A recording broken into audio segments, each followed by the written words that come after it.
Good morning and welcome to our December 2022 customer webinar. With the new year almost upon us, it's a good time to put a spit shine on your promotional efforts for 2023. At this special webinar, we're going to show off best practices you can easily implement to increase your click-through rates by changing up your email newsletters for the new year. Our expert panel, Stacy Johnson, Product Manager, Doug Green, Senior Trainer, and Sarah Falkowski, our Design Team Lead, will help you get the most out of your Blocks email reach templates. This webinar is being recorded and will be emailed to all attendees before the end of the day tomorrow. Please feel free to type any questions you may have into the questions box, and we'll answer them at the end of the presentation. With that, take it away, Stacy, Doug, and Sarah. Good morning. My name is Stacy Johnson. I'm the product manager for all messaging products. We're kind of going to go over, first we're going to go over best practices, and I'm going to direct that part, and then Sarah will do design tips and tricks and help you to understand design options that are available to you. And Doug will do more of a how-to and give you more tips on how to do many of the things that we'll be talking about. As most of you know, email marketing is one of the most effective methods of directly reaching out to your readers and building a relationship with them, whether they're subscribers or registered users or just occasional site users. Email newsletters are a way that you can increase engagement with your content, as well as put your users on a path to becoming subscribers. It can be very flexible. You can customize based on the content and elements that you want to promote. And using the blocks templates can help make the process of changing templates easy and manageable. Even if you don't have the staff to manage a large scale operation, the blocks templates make that easy and manageable and have the simple setup that you need. Email marketing can also help you to reach your goals through monetization and studying your KPIs, and help you to make adjustments as you need to as well. The average US smartphone user gets 46 notifications to their phone every single day, which means there's a lot of noise that you have to cut through. So today we wanted to give you some best practices in sending and designing your emails and help you with deliverability that'll help set your emails apart. So looking at the best practices, there's several recommended standard lists that have been proven to be successful. And those include daily headlines and breaking news. Those are ones that are pretty standard across many of our sites. Those typically see successful open rates and click-through rates across the board. However, many of our clients who have seen success have also stepped outside of those and have added a variety of other topics for readers to choose from. A few that have seen success are obituaries emails. We tend to see obituaries emails as one of the highest performing across the board for people that are sending them. We have one of our sites has open rates at 15% higher than the average for their obituary emails. Another email topic that performs higher than average is e-edition emails. So e-edition emails can alert your recipients that the e-edition is now available for viewing. That's for any of your subscribers who maybe want to receive and get alerts that they can now read it. The Jonesboro Sun is one of our clients. Their e-edition email has open rates at 25% higher than the overall average. So it's one that also performs very, very well. We've also seen success from several of our clients with other topics that have higher than average open rates. And those include areas like local sports, entertainment, business, or even like time specific newsletters like wildfire updates. If there's a wildfire that's going on at that point, or summer events, these are things that you might be interested in. Those have all seen higher than normal open rates across the board. So the tip is to don't limit yourself to a single newsletter. Don't limit yourself only to daily headlines or to breaking news. Try and branch out and see what other topics there might be of interest to your readers. So looking at how often you should send, that's a question that we get quite a bit. And the answer is that it varies based on which topic it is. Obviously, breaking news emails will probably be sent more frequently than topic-based emails.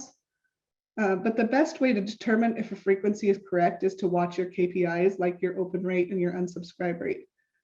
and adjust based on what your unsubscribes are looking like. If you're getting a higher than normal unsubscribe rate, you might want to back it off a little bit and maybe send a little less frequently.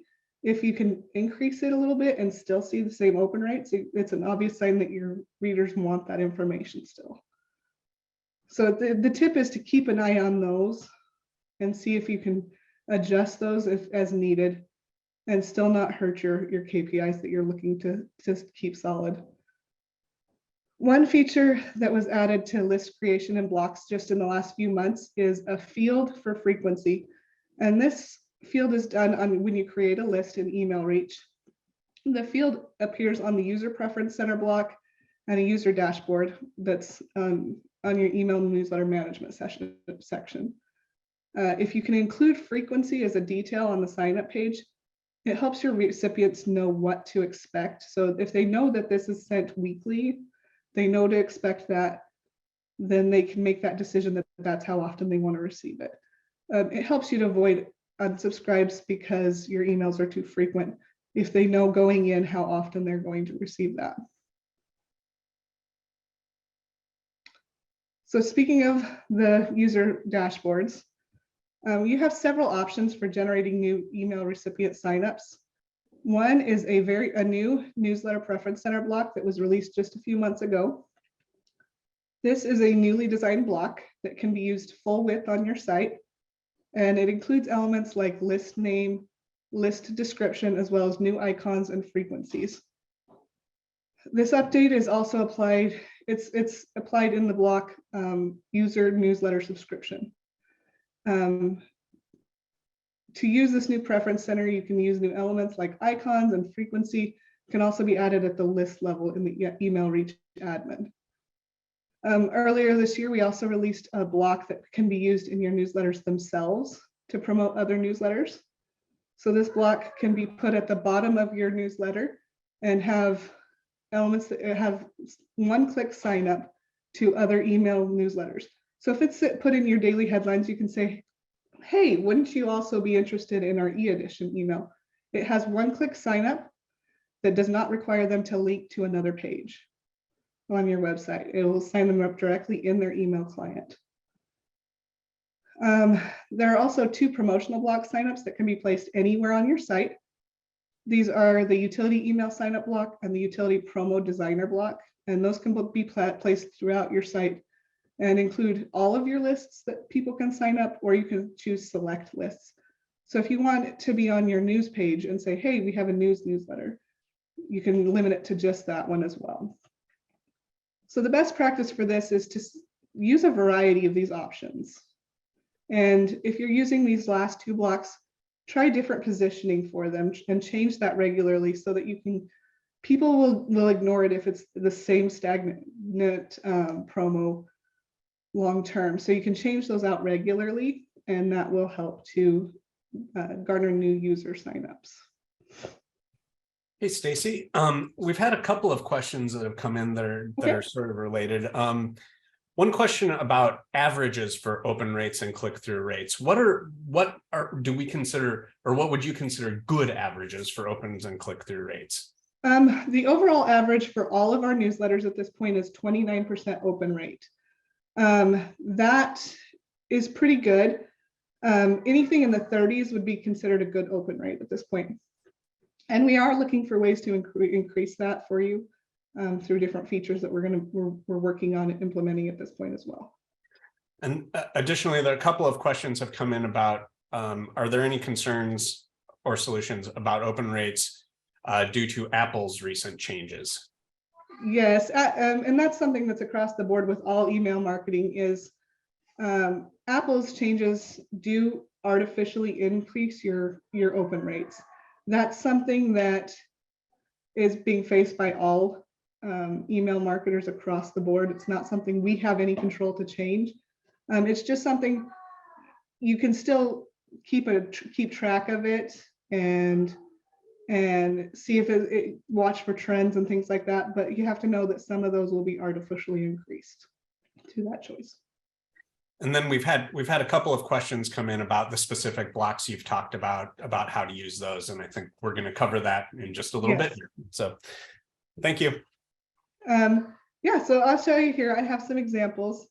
This one here at the top is an example of the new user preference center. This is a block that's available, and if you use it, it'll pull in all of your current lists, your current active lists.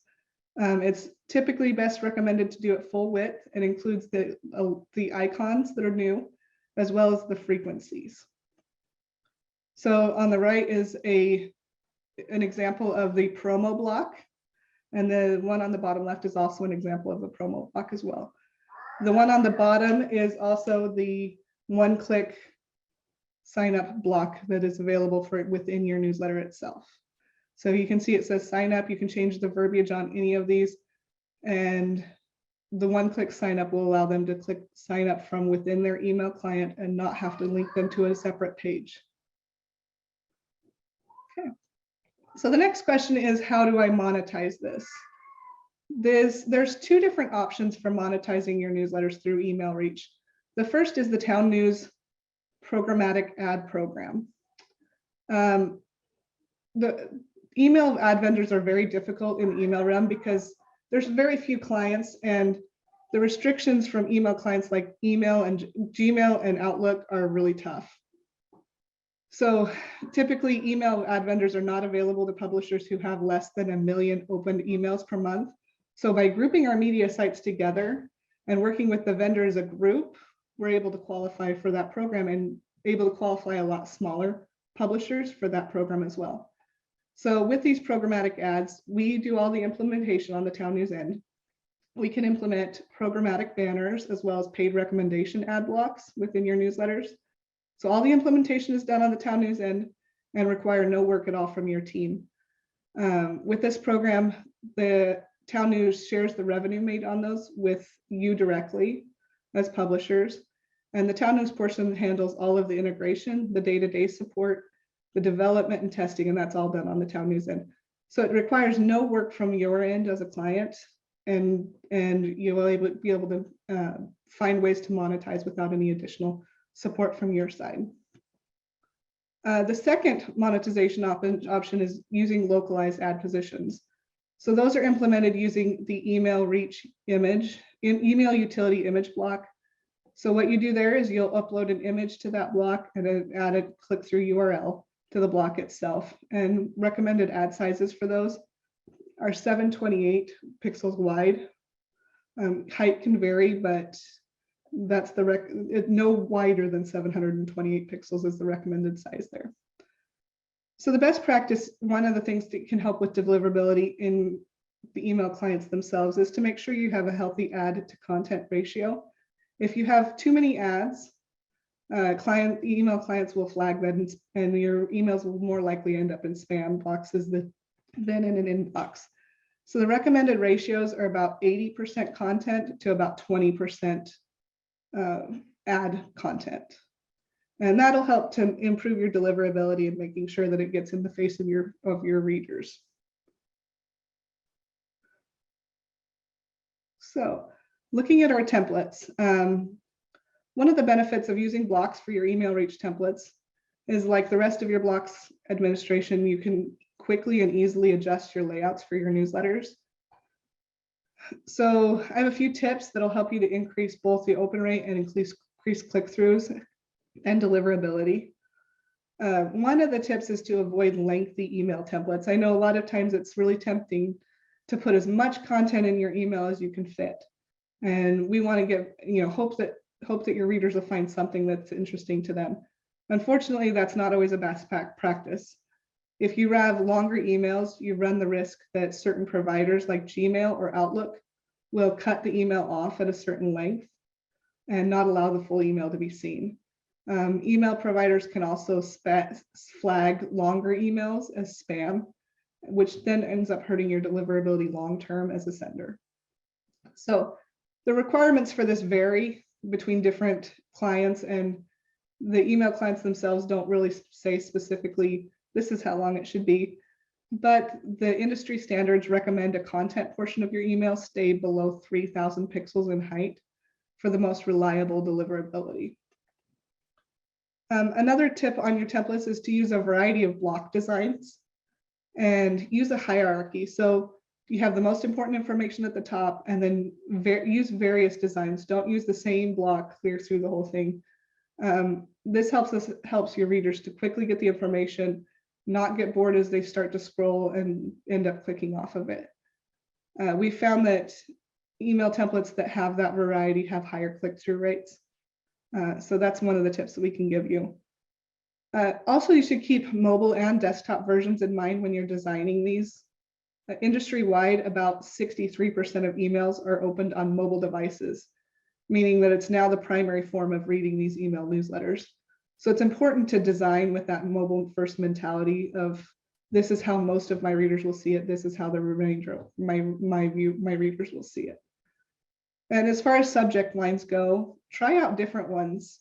With Email Reach, you can have the subject line pulled directly from the page, so you can have the subject line be the top headline. This keeps it fresh every day and helps to catch readers' attention rather than having a standard email subject line like today's daily headlines. If you're able to pull in something dynamic every single time, it does help to keep it fresh and keep the readers engaged in your content. Oh, yeah. I'm sorry. Nope, you're good. A couple of other questions have come in. When you were discussing the programmatic advertising, does this work if the customer creates the template in Town News but uses a different software to scrape and send?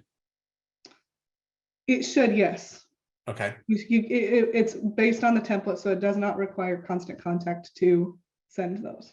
Okay, and is there any control over the size of the programmatic ads?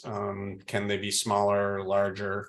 There are different variations in size, so you can control different sizes. There's also control over what topics of ads are available in those programmatic spots. You can choose from different categories, arts and entertainment ones, those types of things. And all of our ads in the programmatic ads, I know it's a kind of a concern sometimes with people, are set at a G rating. So you're not getting things that are inappropriate in your newsletters. So that's one positive point of it. And then someone asked, where do I find email templates? I have a feeling that that's going to be covered in a little bit. Yep. And then how do I find the number of pixels a template is? The pixels. And that's a difficult thing. We don't necessarily have a way to test it. One way that I've done it, and from my experience, is taking a screenshot of the web page and being able to see from a screenshot of the web page. But we don't currently have a way to test how tall is this. Okay, thank you. Yep. All right.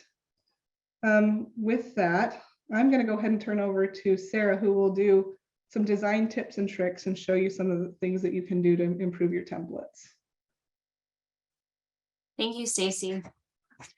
Let me load my screen up here.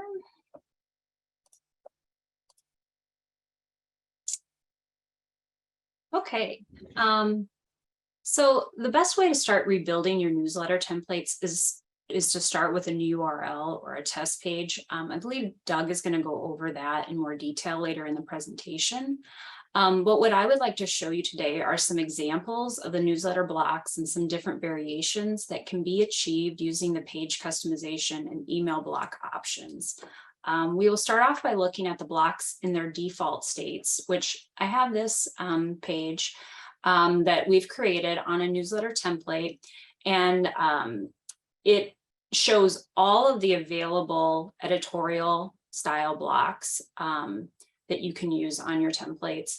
And all of these, like I mentioned before, are in their default state. So basically, if you create a new block and you don't customize it at all, this is what you're going to get when you place it on the page. And I'm just going to kind of scroll through these. So the breaking news, the summary grid, and you can have more than 2 or 3 assets in these. I just set them at smaller numbers just to fit them all on the page. The headline list, summary horizontal, the masonry grid, the summary vertical, which has a big impact image, and then the full article. So with these default blocks, you can control some of the elements directly through the block. But what I'm going to show you today is a best practice for trying to get a consistent look on your templates by controlling some of the elements through the page customizations. So some of these things that you can control on the template itself, and now I'm going to go switch over to the admin. If you're familiar with the blocks admin here, the page customizations on the email templates, there's a variety of different options. And any block that you place on these on a given URL has the opportunity to inherit from these settings. So what's beneficial about doing that is instead of having to control every element in this block, you can quickly change the heading, block titles, the headline, the overall content text by adjusting these items here. But for that to work, you do need to start with with those default presentations that don't have anything pre-configured in them. And let me just show you what I'm talking about there. So this is a brand new block, and as you can see, none of these items are checked here. So it's all set with the defaults. And you can see that some of these items have they're the same as what's over here in the page customizations. So to show you how this works, I'm going to change some things here in the page customizations, and then we'll reload the page for you to see how easy it is to change those things. I'm going to start here with the block title. Just change the font.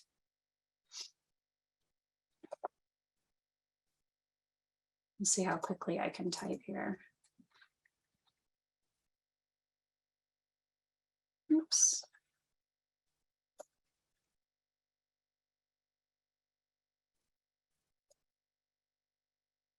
I feel like I need some working music playing while I do this.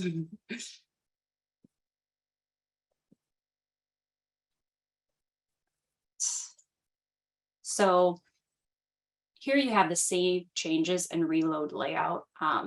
You can just save it, but then you don't see those things that you changed applied. So if you do this, then you can see I changed the block titles, and it affected all of the blocks on the page. I can do the same thing with the heading text, which in this case is a headline. And then the content text too, which controls all the other content fonts. So other elements within the blocks do need to be changed on individually in the blocks themselves. And to kind of go over some of that, I'm going to show on the example website, I have and we'll provide this URL to use because you have the ability to go here and browse these different block options. So this is an example of the same block with different styles being applied to it. So again, this is the default one sitting here at the top. And as I scroll, I've applied different settings within that block to change the way it's displayed. One of the most important ones, and probably one I would recommend that you start off with, is the actual layout card style. And there are 4 different options for that. One is the default one is what they call regular, and regular, here's an example of regular. So it has a border by default around it and a background color option, and the photo just goes all the way to the edge. And then another option is the padded card option. And really the difference between that and the regular is that it creates that padding around the image itself. And then the next one is the group style. And the real difference here, it's kind of subtle, but in the padded, you can see each individual card, it actually has space where the background color is coming through. Where in the group style, it puts the border around the whole group of headlines. And then you also have an additional option to customize the divider style here. And that you can control the color, the border style, dotted, dashed, and I think the size of it as well. And then lastly, there is the none style, which basically just turns off the borders and backgrounds. Also, and maybe I'll switch back over just so you can see where those elements are within the block itself. It's here in layout.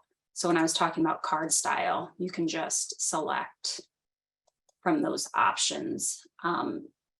And then additional things you can control here, the background color itself, and some other things too, the position of the photo. That is in this case with the summary horizontal option, you can have the photo be left or right. The next thing that you have to control at the block level on each individual block would be the card borders. And basically it's just an option of either turning the border on, and then you have the border emphasis, which you can set to none, which will just put a 1 pixel border around the card, or you can do a border emphasis of top or bottom. And I believe it's like it adds an additional 4 pixels.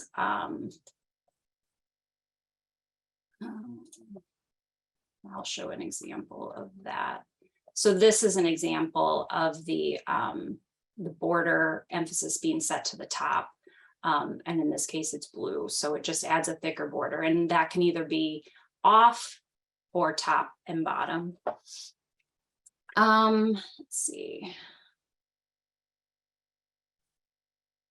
Then the next important part of this would be the content. And again, I'll go over into this. And you have to set this on each individual block too, determining which elements you actually want to display. So whether it shows the headline, whether it shows an image, whether you're going to show what section it's tagged to, byline, date. You can control the length of the lead and whether you want it to truncate at a certain number of characters. And then you can also control the aspect ratio of the photo. So what I would recommend for this is to maybe start off with an initial block. Set your query rules so it's pulling from a section that you want to work with, and you know, maybe toggle some of these things on or off, and get it just right before you start creating lots of other blocks. Because one tip, best practice here is that once you create a block and you like the overall layout of it, you have the opportunity to go to your block library and actually clone that block and create another version of it. For example, if you were using a block at the top for news, but you also wanted to have an obits block on your newsletter template, you can clone your news one, have all of those elements that you have set there as a starting point instead of having to toggle all those things on or off again. And then you can make the slight adjustments that you might want to make for that additional block. In the case of an obits block, you might want to change the aspect ratio to be a square for the headshot photos. That's just an example of one of those things you might want to change. And then one other thing I'll just touch on real quick. The blocks have an option for turning on a read more link. And there's 3 options here: no link, or just a text link or a button. And then that all has to be configured here within the block as well. So to kind of reiterate, as far as the best practices, to start off with a test URL, try and set as much of the font styling as you can in the page customizations, then create a single block and work on the other design elements, and then clone it and adjust. So there are other things besides just the blocks that make these newsletter templates. And I'm going to start with showing the header options. Again, on this example website, we have a link to these header options. And what we see here is kind of the default. You have a logo and the weather. And then you can also turn on a date line. For this example website, because I wanted to be able to navigate between, there's an option to turn on a navigation. And you could add that to create links to promote different pages on your website. In this case, I'm using it as true navigation to go between these, but when you turn that on, it does create a bar and gives you an opportunity to build links.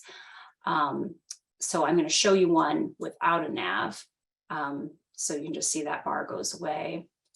Then here, logoed centered, basically turning off the weather and just putting your logo or some other graphic. You may want to upload an image to that is branding, maybe the topic of the newsletter.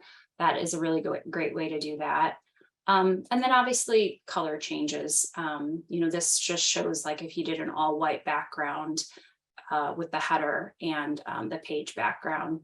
And then lastly, a customized version, which again, I just uploaded a different logo. But when you do the custom footer option, it turns off the default footer and allows a place where you can just place a block to override the default footer.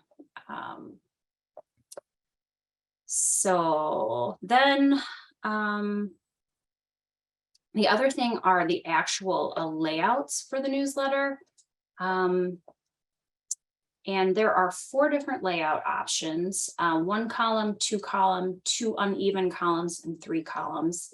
That is controlled here in the page customizations, and Doug might be going over that in more detail. But I'm going to show you kind of putting all of these pieces together. I designed each of these layouts to kind of have a different look, just to show you what's possible with all of the tools available. So we'll start with the 1 column one. So it just gives you regions stacked vertically. There are the ad positions. I chose to highlight or show how a black background might look on the blocks themselves. Then the 2 column one, which is 2 even columns, but you still have the full width regions. And here the style is a little more light and airy. But here are those 2 equal columns where you can put blocks side by side. 2 uneven columns is exactly what it's what it's titled. Again, you have 2 columns, one is wider than the other. And this one can be a little bit more challenging to lay out, because this column is pretty narrow. You have to use just the right blocks that'll work well in that space. But again, you have full width regions available to you as well. And then lastly is the 3 column one. And because all of these templates are at a set width, the 3 columns again are narrow. So you need to use blocks that are going to work well in that narrow space. And this is just an example of kind of doing a full dark background. And then lastly, we have some other blocks that are available to put on your newsletters. And I'm just going to touch base on these. We have a social media block, which on all those examples I had placed right above the footer. There are a variety of options for how those are displayed with the colored images versus the monochromatic, and then centering in them. And then you have all of those same border and card styles available to you. The breaking news blocks. Again, this is just some different examples, and you can change the colors and the borders. This shows, more than one breaking news in a block. And then we also have weather blocks. And basically, I just have two examples showing them. By default, this is how they look. And these are with some adjustments that are available within the blocks to give the, a dark background. So that pretty much wraps up my portion of the presentation. Are there any questions specific for me? Yeah, a few questions have come Okay. in. And this one may be for Sarah or Stacy. Is there a recommended font? Do we have a recommendation on what font should be used for an email? I mean, I think the thing that just is going to be readability. We only have certain fonts available to us, and that is because of the way we have to make sure that the email clients, that those fonts are going to be available. So they're a real base set, and they are listed here. So some of it's going to be preference, but I think the key is choosing something that's going to look good with your brand, and making sure that the fonts that you do choose, that you have the font sizes set correctly. So just for readability, I know when I was working on this, I think I turned like the Times New Roman on, and by default, it's kind of small. So I bumped that up when I used that font. Stacy, do you have any other feedback on that? No, and I'll just add that all of the fonts that we have available are ones that are recognized by your email clients. And so from a deliverability standpoint, any of them will work with the email clients that you're sending to. Great. When you showed the option to select either create a link or create a button to get to a piece of content, do we have a recommendation on that? Is there a better best practice? I don't necessarily have any data behind that as far as is it a best practice as far as click-throughs, but I suppose the more opportunities that you give your reader links to click through, it's probably a good idea. Again, Stacy, I might defer to you on that. Do you have any? We don't have any specific data on which one would work better, but it is something that you can test. Okay. And, you can track which links, if you're going into your constant contact, you can track which links are being clicked on your emails. So it is something you can test to see which one's working better for you. Yeah, and I'll just turn this on real quick on this block. So I chose the link and I set it to red. So, that might make it easier, for them to click, gives them one more opportunity to click. And then with regard to the multi-column layouts that you showed, a couple of folks are wondering how that works on mobile. Right. And that is a good question. Because these are set templates and they are built with tables, and it's kind of what I was mentioning, you have to make sure you're putting blocks that are really going to work there. The templates are responsive, but if you choose the 3-column one, it does just shrink down So, and I would even say that 3-column template probably does not get used very often. Putting your editorial content in there, it just gets a little tight. It may be where you might, because you can always, we have the image blocks too, where you could do more promotional images that might work well in those more narrow columns. Okay. One more pretty specific question. How do you get the subscriber's name to show up at the top? So how do you put in a variable like that? Okay, so I might not have the exact answer for that. I might have to defer to Doug. I know that we have a subset of templates. I don't know what the variables are, but this is where you put them. Doug, do you have more information or some documentation that we can share about those variables? I think there is some documentation as well, but yeah, basic for the most part, usually those will be put in a very specific block in this header block, and then it will by default put in subscriber first name in there. But again, if you want to do first name, last name, or change up hello to hi or something, you can adjust those types of things here. Yeah. Okay, thank you.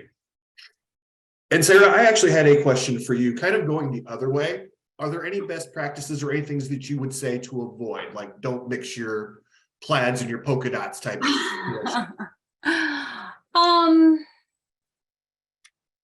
No, not really. I mean, kind of taking the cue from, what Stacy had said too, as far as like, doing a variety of blocks. And you want to make it visually interesting, but yeah, I think you don't want things to clash too much. And that was kind of going back to, my recommendation of like, if you're wanting kind of a cohesive look, is to create a single block and then clone it, because you can even take, like, for example, this summary horizontal block, you could clone it and then change.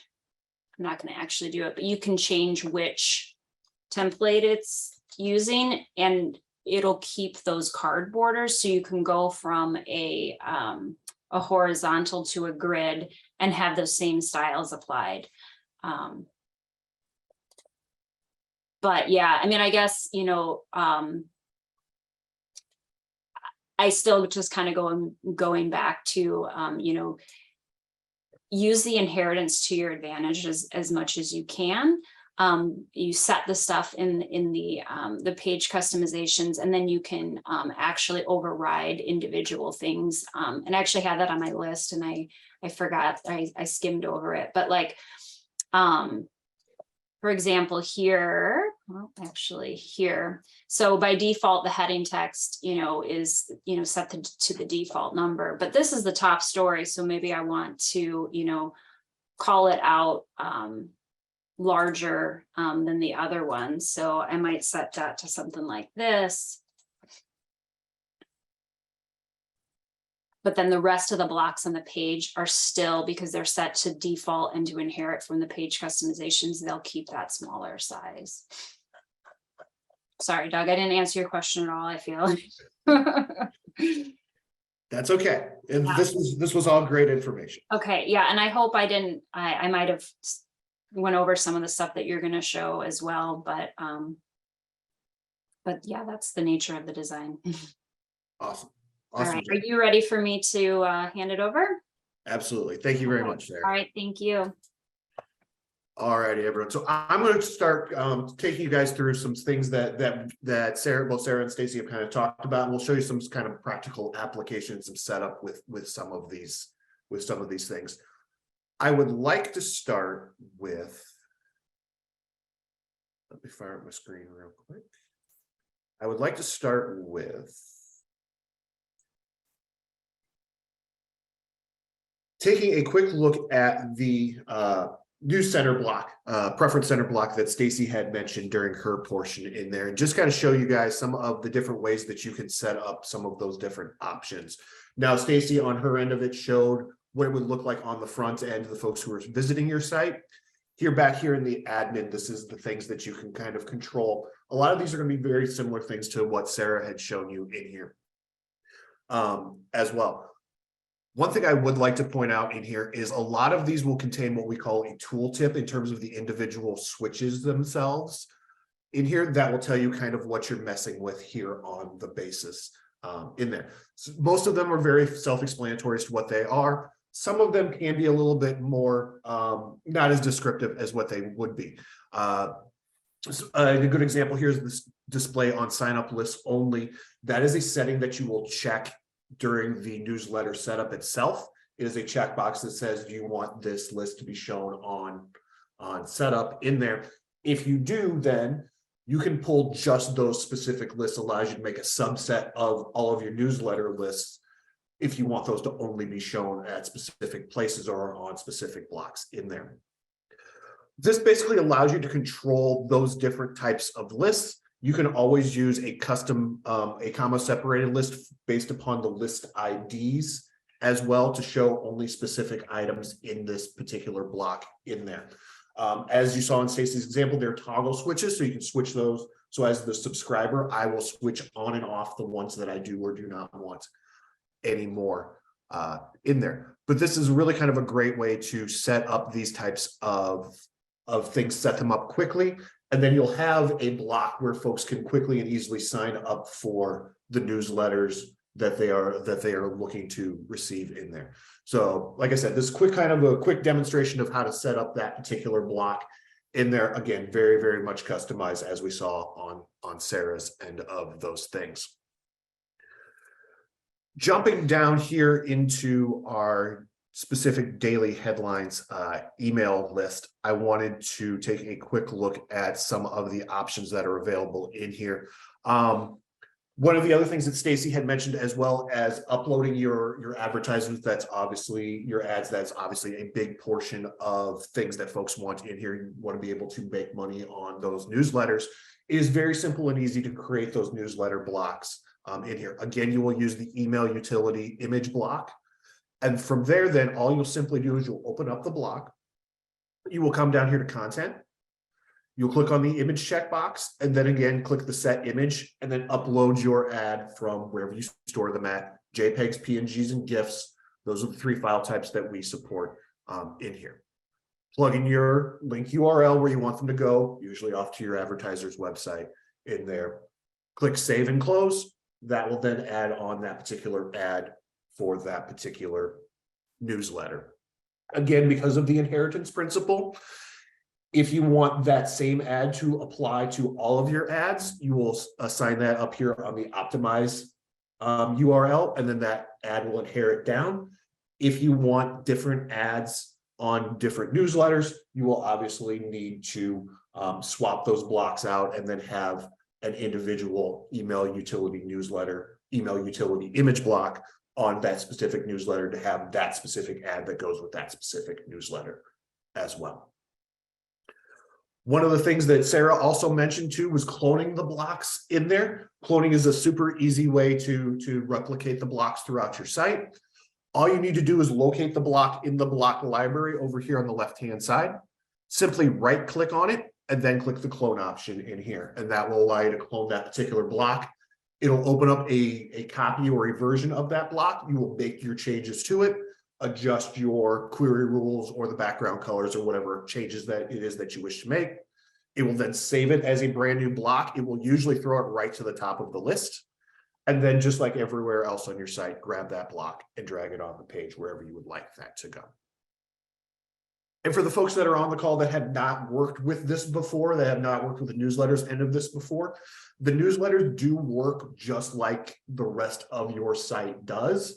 The query rules all work the same. The appearance tabs all work the same. So if you're comfortable adjusting the content on the rest of your site, newsletters operate very much the same way in there. So we want to make sure that you feel comfortable with those things. We'll pop open the page customizations real quick. As Sarah mentioned, these are different things that you can adjust in here. Again, they work very much like the individual blocks customizations as well. They will all have the tooltips. You can adjust these in here. You are adjusting them page by page as well. So again, as Sarah mentioned, leverage that inheritance principle. So if you want a standard font across all of your newsletters, you will set that up in the page customizations. And then if you want something different for a specific page, you will go to that page and swap out the font or the background color or those types of things to keep those things fresh and updated. Now, one thing that we do recommend, it's kind of strongly recommend too, is as you come in here and experiment with some of these things, you are probably going to want to create a test page to experiment with some of this stuff, especially if you want to build a whole new page from scratch, or you just are looking to make a lot of changes to newsletter blocks and you're going to do that over multiple days, especially now as we head into the holiday season. Might be working some days, taking other days off, might start a project and not finish it until after the first of the year type thing. So you want to kind of experiment with things on a test page so that the general public doesn't see them until you're actually ready for them to see them. To create a test page on your site is super, super easy. What you're going to do is you're going to click on the drop down on the left-hand side where all of your applications lie. You will come down to where it says settings underneath the other folder. You'll get a pop-up window here. You can create a new section or you can create a new URL. The process is basically the same. What I tell everybody in terms of what the difference is a section is someplace that you're going to post content on your site. Those are generally things like news, sports, obits. A URL is a page that holds information on your site. So they're a little bit different. Those are generally things like your forms and your newsletter pages. That's the difference between a URL and a section. Other than that, though, the creation of them are very, very similar to one another. We are going to create a URL here today.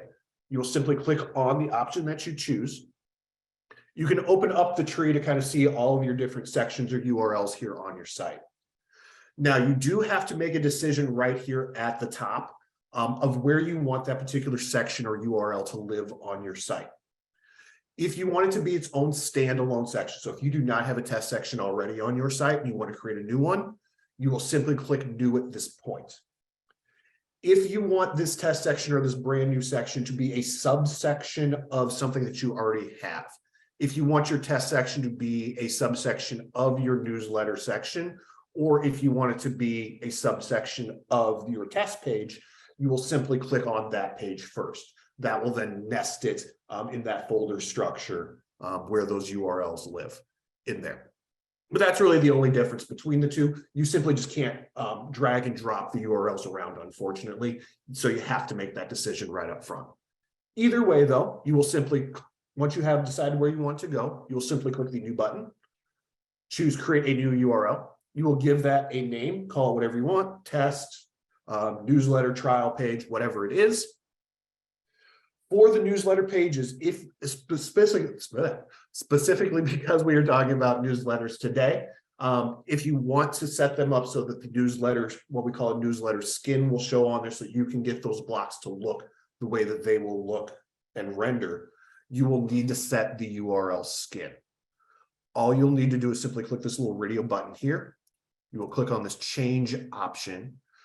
Two ways to do it. You can either uncheck all of these little check boxes in here, or you can simply just click this URL, click this email option or search for email underneath the skin.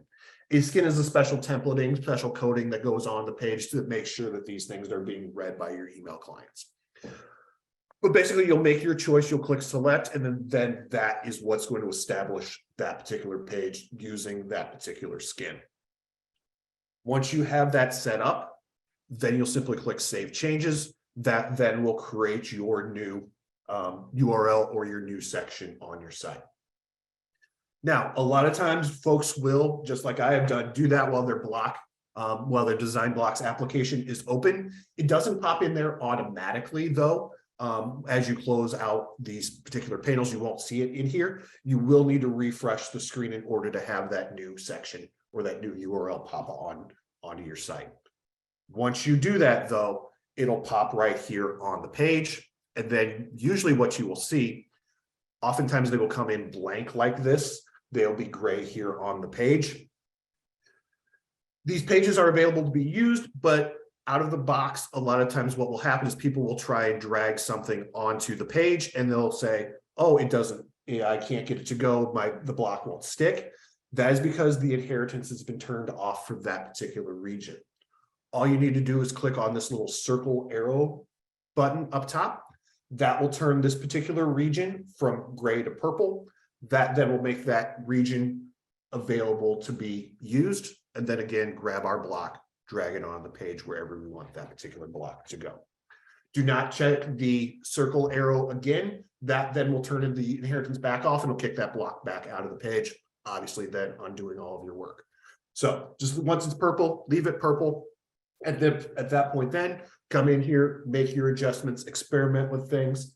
I always tell folks this design portion of this a little bit more art than science. That's why we had Sarah on the call to give, you know, a lot of those kinds of examples of the types of things that you can do to hopefully get you a little bit further down the road in terms of those design options.